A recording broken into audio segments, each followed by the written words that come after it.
Kemampuan keuangan daerah menjadi persoalan dalam pengangkatan honorer menjadi P3K.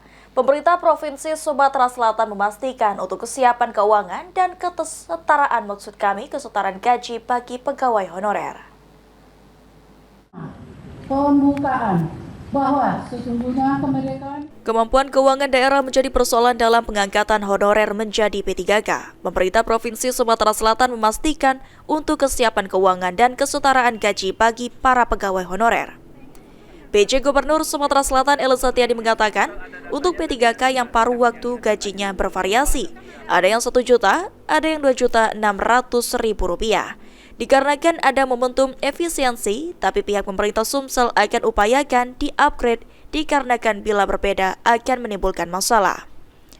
Upaya dilakukan melalui pergeseran dari belanja pengadaan barang jasa menjadi belanja pegawai sehingga bisa disamakan menjadi 2,6 juta rupiah.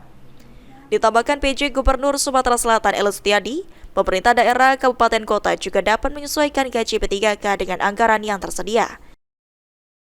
Beberapa daerah nggak mampu membayarnya sesuai dengan itu. Jadi itu disesuaikan dengan kemampuan daerah. Tadi di-upgrade juga Pak ya, dari yang 1 juta itu jadi 2,6 juta. Ya, jadi kan sekarang dibayar honornya 1 juta. Ketika jadi P3K sebagai bawah itu kan naik jadi 2,6. Nah, padahal anggarannya kan kurang. Ada 2 caranya, kalau itu adalah perubahan lagi di anggaran PD masing-masing. Berarti ada yang dikurangi biayanya, masukkan ke situ.